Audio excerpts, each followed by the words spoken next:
कार्तिकेय साहब, ये कैसे आप, एक युवा है वो केवल रोजगार की तरफ सोचता है, जॉब की तरफ ही सोच रहा है, और आप जो है वो थाउजेंड्स ऑफ करोड़ की कंपनी बना करके पूरी दुनिया को दिखा देते हैं कि हाँ, हिंदुस्तानी में क्या दम होता है। कहाँ से आता है इतना जिगर, कहाँ से आता है इस तरह का विजन आपके सामने? आई थिंक सबसे पहले इम्पॉर्टेंट चीज़ ये है कि जब आप एम्प्लॉयर बनते हो तो आप कितनी ज़िंदगियों को छूते हैं। जब आप 10 लोगों की, जैसे फॉर एग्ज़ाम्पल आप 10 लोगों की कंपनी चालू करते हैं, इससे कम से कम 40 से 50 जीविकाएं चलती है।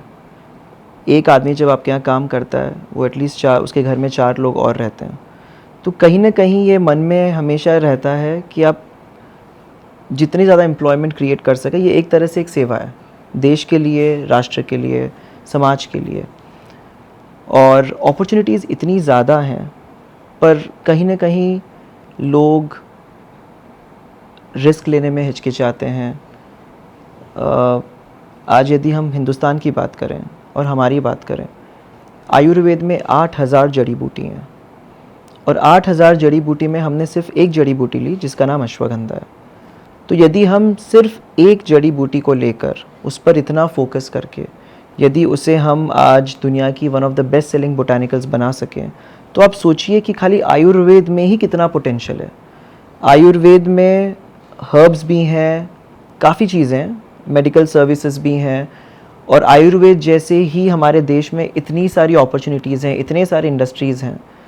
तो मुझे नहीं लगता कि ये वो दिन दूर है जब हिंदुस्तान तीसरे से, दूसरे से शायद 20, 30, 40 साल बाद हम दुनिया की सर्वश्रेष्ठ इकोनॉमी बन जाएंगे।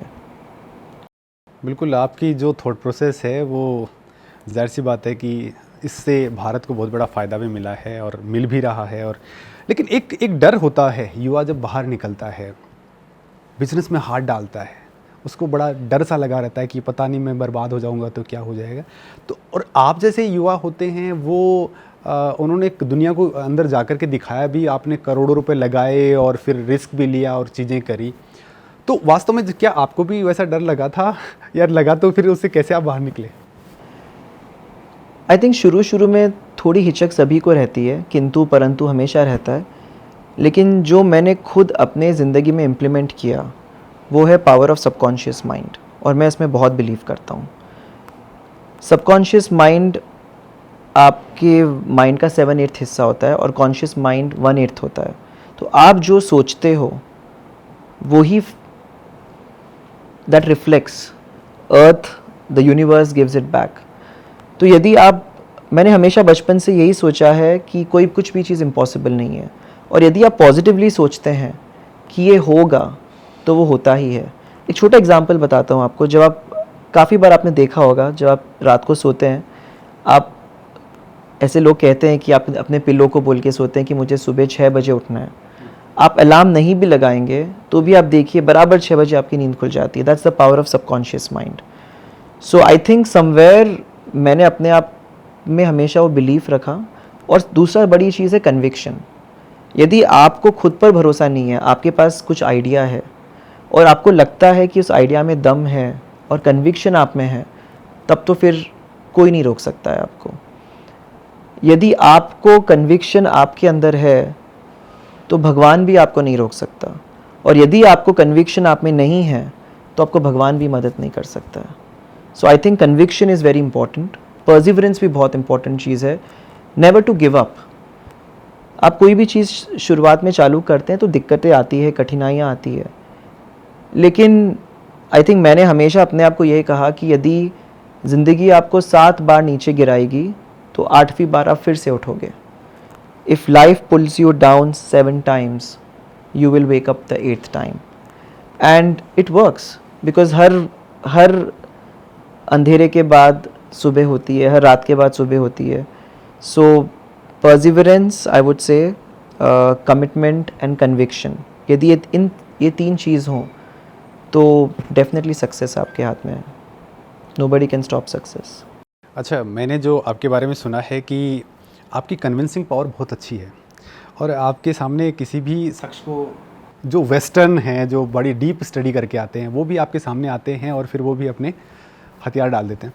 तो ये जो पावर आप में है, वो वास्तव में कैसे आपने जनरेट करी, कैसे आप ये कर लेते हैं इसमें? आई थिंक कन्विक्शन आता है ऑनेस्टी और एथिक्स के साथ भी। If you are true to your self और आपको पता है कि आप सब कुछ जो कर रहे हो वो सही है, तो कोई चीज़ की घबराने की ज़रूरत ही नहीं, ना कभी झूठ बोलने की ज़रूरत है, ना कोई चीज़ से घबराने की ज़रूरत है। और जब आपको पता है कि आप ऑनेस्टली, निष्ठापूर्वक जो सोच रहे हैं या कर रहे हैं, तो आप कॉन्फिडेंटली उस चीज़ को प्रेजेंट भी कर सकते हैं। सो कन्विक्शन ऑटोमेटिकली आ जाता है, और जब आप में कन्विक्शन आता है तो सामने वाला कन्विंस भी हो जाता है। So I would say character leads to conviction, conviction leads to convincing. अच्छा, बात ये आ जाती है कि आपने इक्सोरियल को आज की डेट में, मतलब पूरे वर्ल्ड के अंदर एक फार्मा के अंदर नई क्रांति ला दी आपने, और उस क्रांति का आज जो सूत्रधार है वो इक्सोरियल इंक है, और उसको आपने इस लेवल पे बना दिया है कि आज अमेरिकन भी आपकी कंपनी में काम करने के लिए उत्सुक रहते हैं। यूएस के अलावा जो यूरोपियन कंट्रीज़ के लोग हैं वो लालायित हैं जुड़ने के लिए। तो ये जो पूरा का पूरा एक डिज़ाइन किया आपने, पूरा प्लेटफॉर्म डिज़ाइन किया, वो कैसे, क्या इसके पीछे आपकी थॉट थी? आयुर्वेद जिस तरह से हम जानते हैं दुनिया का सबसे पुराना ट्रेडिशनल सिस्टम ऑफ मेडिसिन है, और जैसे मैंने कहा आयुर्वेद में इतनी सारी जड़ी बूटियाँ हैं, उसमें से सिर्फ एक है अश्वगंधा। तो जब हमने इस प्रोडक्ट पर काम किया, इस पर ऑलमोस्ट 14 साल का R&D हुआ है, और जब हमने प्रोडक्ट के रिजल्ट्स देखे तो मन में लगा कि क्यों ना हम इस दुनिया से शेयर करें। जब इतनी खूबियाँ इस एक जड़ी बूटी में और स्पेशली हमारे प्रोडक्ट में, हमारी टेक्नोलॉजी में, तो हमने सोचा कि क्यों ना दुनिया के साथ इसको शेयर किया जाए। इस टेक्नोलॉजी से कितनी ही ज़िंदगियाँ बदल सकती है और बदल रही है। आज भी हमें ऑलमोस्ट हर दूसरे दिन एक ईमेल आता है किसी देश, कोई देश के कोई कोने के कोई किसी शहर से, कि आपके अश्वगंधा को लेने से हमारी ज़िंदगी बदल गई, मेरे माता पिता एकदम ठीक हो गए। तो कहीं ना कहीं एक संतुष्टि की भावना भी है, एक फीलिंग ऑफ ग्रैटिट्यूड भी है कि एक अच्छा प्रोडक्ट है और हम क्यों ना इसको दुनिया के साथ शेयर करें। अच्छा, इन जो जब आप, क्योंकि भारत को लेकर के इन लोगों की थॉट बड़ी अच्छी नहीं हुआ करती थी। भारत को सांपों का देश, मंत्रों का देश, XYZ कहा करते थे। लेकिन भारत की उसी पुरातन जो टेक्नोलॉजी है, आपने उसके अंदर ट्रांसफॉर्म किया, और बाकायदा आपने जो R&D 14 ईयर्स तक R&D उसके अंदर किया, और इसके बाद में आज की डेट में तो US FDA तक आपके प्रोडक्ट्स को अप्रूव कर रहे हैं। तो ये लोग मानने वाले तो नहीं आसान भाषा में, तो वैसे कैसे माने ये लोग? पहली बात तो भारत कभी गरीब देश था ही नहीं। आप भी जानते हैं, मैं भी जानता हूँ। यदि हम हमारे इतिहास को खोल के देखें तो हमें सोने की चिड़िया कहा जाता था। तो इतना रिच कल्चर, इतना रिच हेरिटेज और इतना ही रिच विजडम जो आयुर्वेद आज जो है, ये तो कितने ही हज़ारों सालों से चला आ रहा है। हाँ, इसका एक्सेप्टेंस अभी बढ़ा है लास्ट कुछ मे बी आई वुड से 1 दशक या 2 दशक में। और इसका कारण यह है कि जब आप कोई चीज़ किसी को बेचना चाहते हो तो आपको उसकी भाषा में बात करके बेचना पड़ेगा। आज आप और मैं, हम बिलीव करते हैं हमारे घरेलू नुस्खे, दादी के, नानी के नुस्खे, आयुर्वेद सदियों से चला आ रहा है, हम लेते हैं, हमको पता है आयुर्वेद काम करेगा। लेकिन जब आप कोई पश्चिमी देश के लोगों से बात करोगे, उन्हें उस चीज़ का बिलीफ नहीं है। तो इसीलिए हमने उनकी भाषा में उनको समझाया। हमने हमारा जो ट्रेडिशनल सिस्टम ऑफ मेडिसिन है, जो ट्रेडिशनल विजडम है, उसको हमने मॉडर्न साइंस के थ्रू प्रूव किया। हमने क्लिनिकल स्टडीज़ किए, हमने डॉक्टर्स के साथ टाई अप किया, और हमने प्रूव किया पेशेंट्स में कि ये चीज़ काम करती है, ये जड़ी बूटी काम करती है, और उसको हमने डॉक्यूमेंट किया, और उस साइंस को हमने पूरे वर्ल्ड में प्रेजेंट किया। तो कहीं ना कहीं this was a turning point. और आज आप देखिए कि अब जैसे आपने कहा 65 देशों में, और ये सब विकसित देश हैं, ये जो 65 देश हैं सब के सब विकसित देश है। यूरोप है, ऑस्ट्रेलिया है, अमेरिका है, कनाडा है, और टेक्नोलॉजी में काफ़ी आगे भी हैं ये सब देश। और ये सभी देश आज हमारी अश्वगंधा को हज़ारों प्रोडक्ट्स में यूज़ करते हैं। मतलब उनकी भाषा में आपने सिखाया। और दूसरी बात है कि आपने टेक्नोलॉजी के अंदर और जो इंफ्रास्ट्रक्चर में कुछ ऐसा इन्वेस्टमेंट किया कि भारत के प्रधानमंत्री भी अपने मन की बात में आपके कार्यक्रम का जिक्र, उसकी जो आपके जो विज़न है उसका जिक्र करते हैं और बाकायदा उसकी तारीफ़ करते हैं। तो भारत के प्रधानमंत्री ने जिस दिन बोला, उसके बाद में आपको क्या लगा कि वास्तव में आप किस तरीके से जा रहे हैं आगे? पहला तो मैं ये कहना चाहूँगा कि मैं शुक्रगुज़ार हूँ हमारे प्रधानमंत्री का कि पहली बार हिंदुस्तान में, मैं जब से पैदा हुआ तब से और जितना मुझे पता है इतिहास के बारे में, हमें कोई इतना डायनामिक और कमिटेड प्रधानमंत्री देखने को मिला है। इसका छोटा एग्जांपल ये है कि 2013 वर्ष तक, साल 2013 तक आयुर्वेद एक डिपार्टमेंट, छोटा सा डिपार्टमेंट हुआ करता था मिनिस्ट्री ऑफ हेल्थ के अंतर्गत, और इस डिपार्टमेंट की कोई तवज्जो नहीं थी, कोई बराबर से काम होता ही नहीं था। पर जब हमारे यशस्वी प्रधानमंत्री बने माननीय मोदी जी, तो उन्होंने आयुष को पूरा मंत्रालय का दर्जा दिया और आयुर्वेद उनके दिल के काफ़ी करीब है जहाँ तक मुझे पता है। उन्होंने हमेशा आयुर्वेद को प्रमोट किया है, हमेशा आयुर्वेद में विश्वास रखा है और उसी की वजह से आज हम देख रहे हैं कि आयुष इंडस्ट्री इतनी पनप रही है। अश्वगंधा के अलावा और भी हमारे आयुर्वेदिक हर्ब्स जो हैं वो दुनिया में फैल रहे हैं और फेमस हो रहे हैं। तो कहीं ना कहीं यदि देश का लीडर कैपेबल हो और देश के जो लीडर में विजन हो, तो देश की प्रगति को, उस देश को कोई रोक ही नहीं सकता है, उसकी प्रगति को कोई नहीं रोक सकता है। और आज 10 साल हो गए हमारे प्रधानमंत्री को।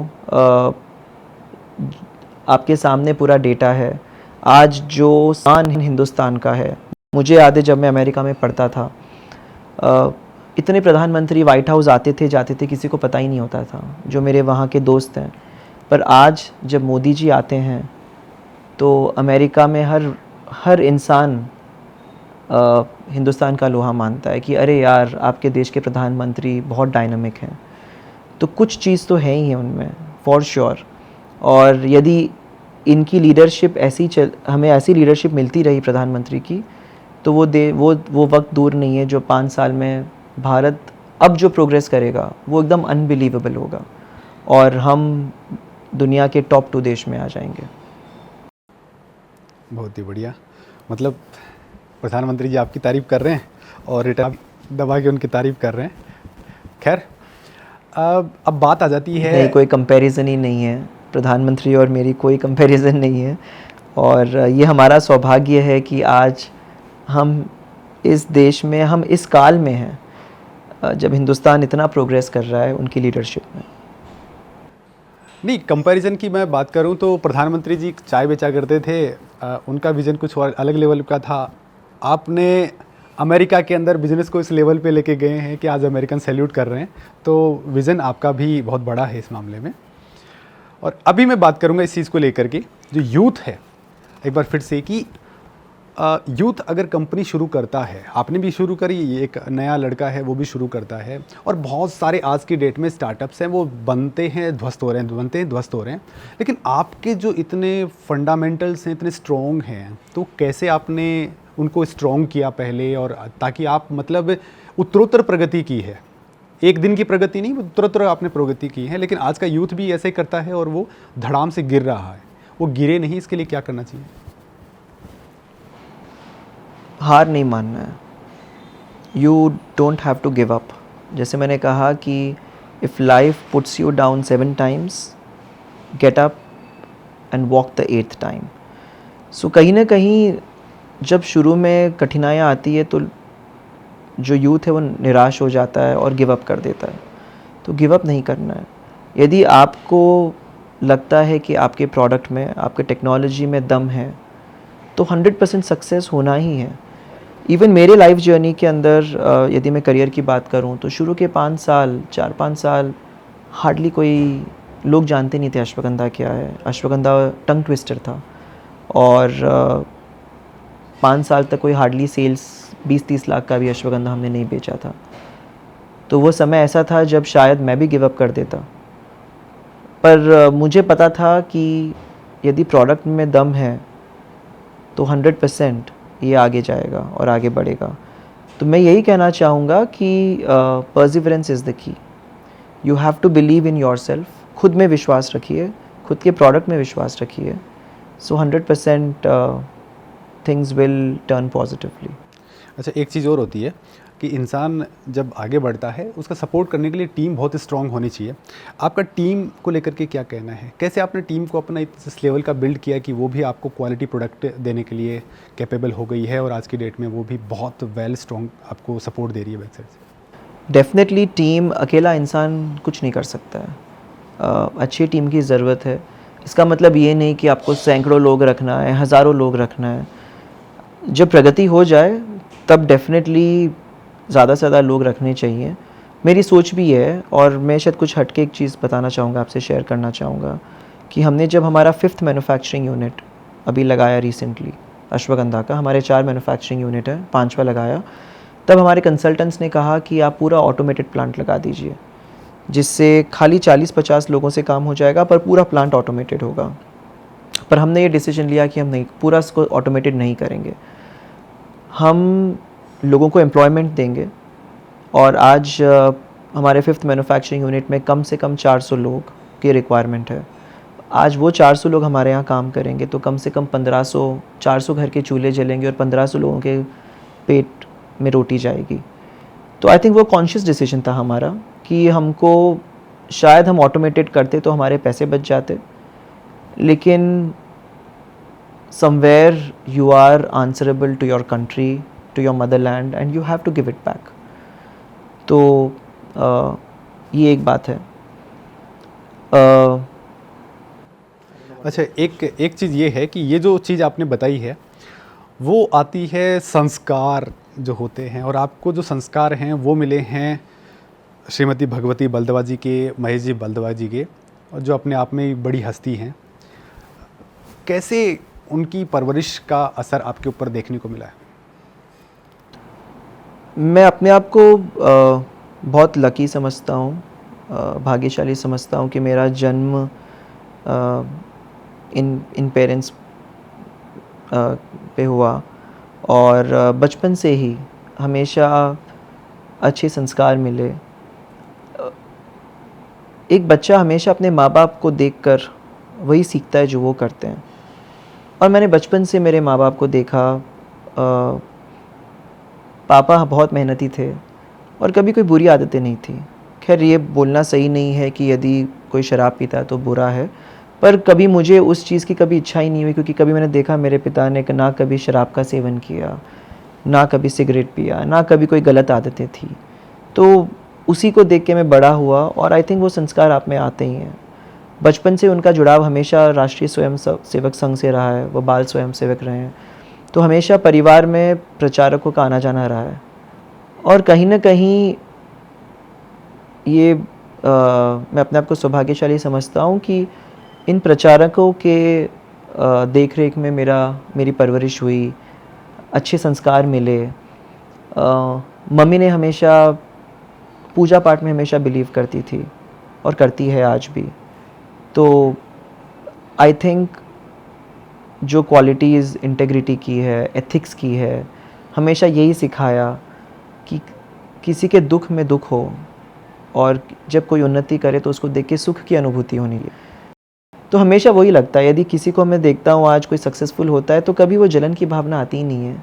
अच्छा लगता है कि अरे यार वो प्रगति कर रहा है। और यदि कोई ख़राब समय से गुज़र रहा है, कोशिश यदि होती है कुछ कर सकें तो करें, पर एटलीस्ट मन में दुख की अनुभूति होती है, और यही इच्छा, यही प्रार्थना करते हैं भगवान से कि उसका समय टल जाए और अच्छा समय आ जाए। जब आप मतलब परोपकार से रिलेटेड जो काम करते हैं, तो परिवार में किस तरह से ये जो डिसीजन मेकिंग है कि हाँ हमें ये पर्टिकुलर काम है इसमें करना चाहिए, क्योंकि आपके सारे के सारे काम हैं परोपकार को लेकर के बहुत सारे हैं, जिसमें मंदिर निर्माण से लेकर के एजुकेशन से लेकर के आपने अभी हेल्थ को लेकर के भी आप बहुत ज़्यादा कुछ करने वाले हैं फ्यूचर के अंदर, प्लस आपने कई सारी ऐसी चीज़ों का चयन किया है, जैसे आप गौशालाओं को बहुत ज़्यादा डोनेशन देते हैं, वहाँ पे गायों की रक्षा के लिए काम करवाते हैं। तो ये जो सारा का सारा जो प्रोसीजर है, एक तरीके से परिवार बिजनेस के बारे में ज़्यादा फोकस करता है, बट आप परोपकार को लेकर के बहुत सारे डिस्कशन करते हैं, तो परिवार में सारे लोग बैठ करके किस तरह से ये डिसीजन लेते हैं? बहुत इम्पॉर्टेंट है लाइफ में। खुद पे तो बहुत लोग खर्च करते हैं, और मैं ये नहीं कहता कि खुद पर खर्च नहीं करना चाहिए। मैं इसमें बिलीव करता हूँ कि खुद पर भी खर्च करो, और आपके सराउंडिंग में जो सबका समाज है, राष्ट्र है, उन पर भी खर्च करो। ऊपर तो कुछ जाएगा नहीं, सब कुछ यहाँ का यहाँ रह जाएगा। शायद क्या पता 2 घंटे बाद मैं रहूँ, नहीं रहूँ, आप रहें, नहीं रहें। इस ज़िंदगी का भरोसा नहीं है। और आई थिंक कोरोना ने हमको बहुत कुछ सिखाया। 2020 में जो दुनिया ने देखा, तो लगता है यही कि जितनी आप, कितने लोग हों या पशु भी हों, यदि उनके लाइफ में आप कुछ डिफरेंस क्रिएट कर सकें, आपके छोटे से चीज़ से यदि किसी की ज़िंदगी बदल जाए, तो उससे बेहतर क्या हो सकता है कि जब आप इस दुनिया से जब छोड़ के जाएं, तो लास्ट समय में एक सुख की अनुभूति, संतुष्टि की अनुभूति होनी चाहिए कि हाँ, मैंने कुछ अच्छा काम किया।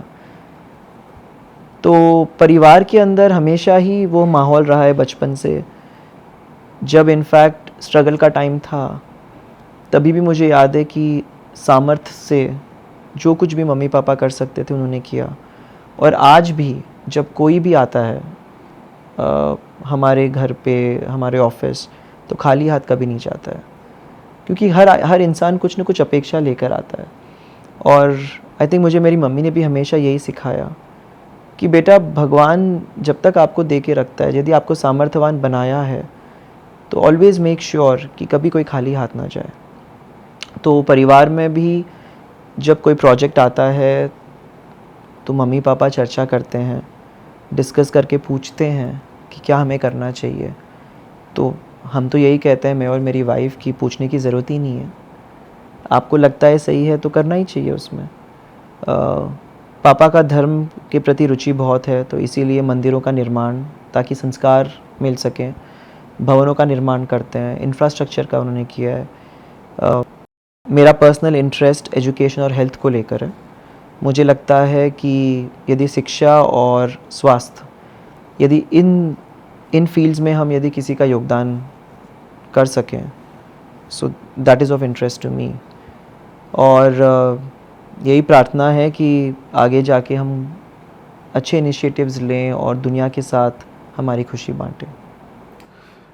बहुत ही अच्छी चीज़ है ये। और इसके साथ में एक चीज़ और जानना चाहूँगा कि अभी जैसे आपने पूरे दुनिया के अंदर भारत की हर्बल फार्मा को एक स्थापित कर दिया है, तो आगे क्या कुछ ऐसे बड़े प्लान्स हैं जिससे देश जो है वो फलीभूत होने वाला है?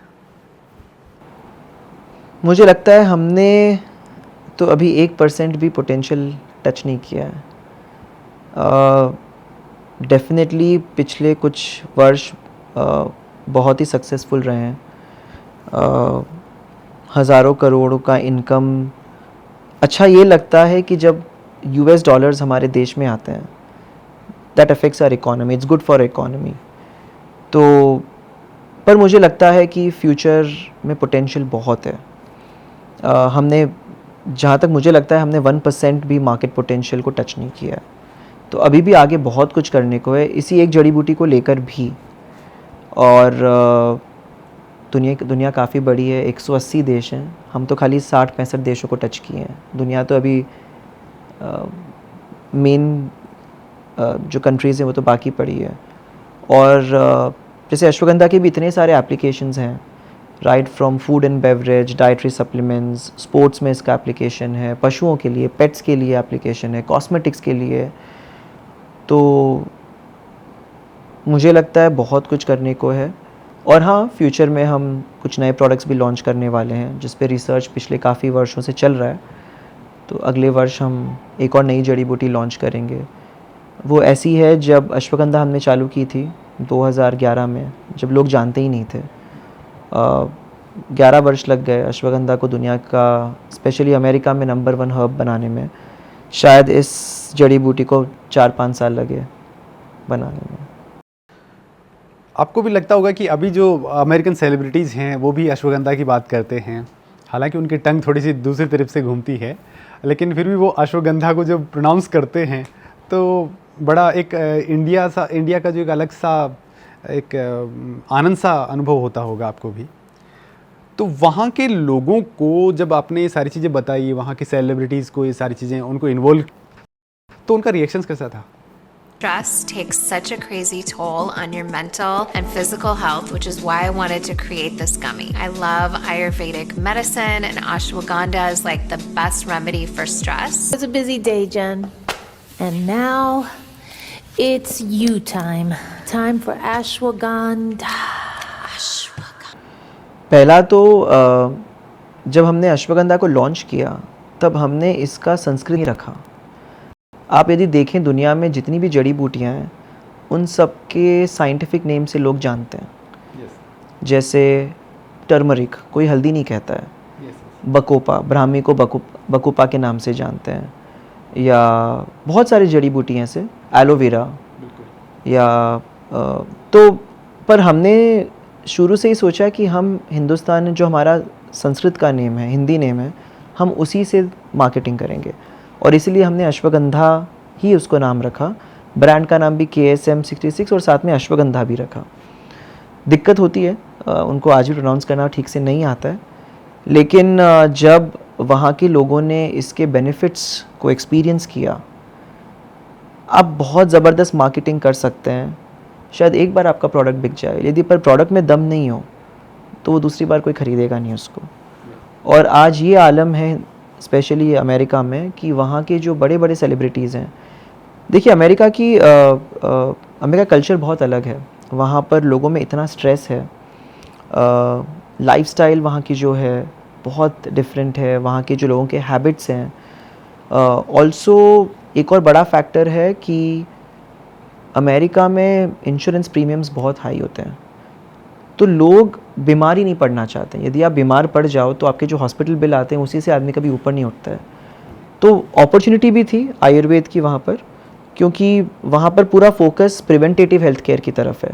हिंदुस्तान में लोग आयुर्वेदिक जड़ी बूटी लेते हैं क्यूरेटिव पर्पस के लिए कि हम यदि बीमार हैं, हमें डॉक्टर बोलता है कि आप ये ले लीजिए तो हम ले लेते हैं। पर अमेरिका में लोग बीमार नहीं पड़ना चाहते हैं, इसीलिए 10 में से 8 अमेरिकन कोई ना कोई हर्बल सप्लीमेंट लेते हैं हर दिन। वो उनके दिनचर्या का हिस्सा है।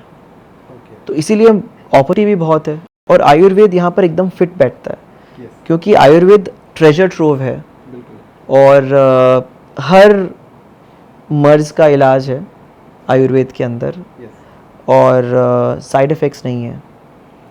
तो वहाँ के जो सेलिब्रिटीज़ हैं है तो वो भी इंसान और वो भी इस्तेमाल करते हैं आयुर्वेदिक हर्ब्स का। उन्होंने हमारा अश्वगंधा भी ट्राई किया और आज यदि आप इंटरनेट पे जाएं तो इतने सारे इन्फ्लुएंसर्स हैं जो अश्वगंधा के बेनिफिट्स का बखान करते हैं। तो कभी वो लोग मजाक बनाया करते थे और आज की डेट में वो पूरी तरह से भारत को सैल्यूट कर रहे हैं, और उसमें आप जैसे यूथ का एक बहुत बड़ा विज़न है जिसको ज़ाहिर सी बात है प्रधानमंत्री तो सैल्यूट करते हैं, हम जैसे लोग भी आपके इस विज़न को सैल्यूट करते हैं। बहुत बहुत धन्यवाद। बस आपके बेस्ट विशेस हमेशा यूं ही बने रहें और हमारा देश प्रगति की ओर अग्रसर हो, यही आशा है। Thank you. तो दोस्तों, आपको ये पॉडकास्ट कैसी लगी आप कमेंट करके मुझे ज़रूर बताएं। साथ ही दोस्तों, अगर आपको ये वीडियो अच्छा लगा है तो आप हमारे चैनल को सब्सक्राइब करना बिल्कुल भी ना भूलिए। साथ ही इस वीडियो को जितना हो सके स्प्रेड कीजिए उन कारोबारियों के बीच में, ताकि वो भी इससे कुछ प्राप्त कर सकें और अपने कारोबार को आगे बढ़ा सकें। और दोस्तों, हमारे साथ लगातार बने रहिए, क्योंकि हर बार मैं आपको एक ऐसी शख्सियत से रूबरू करवाने वाला हूं जिन्होंने दुनिया के अंदर कुछ नया किया है। तो बने रहिए मेरे साथ। धन्यवाद दोस्तों।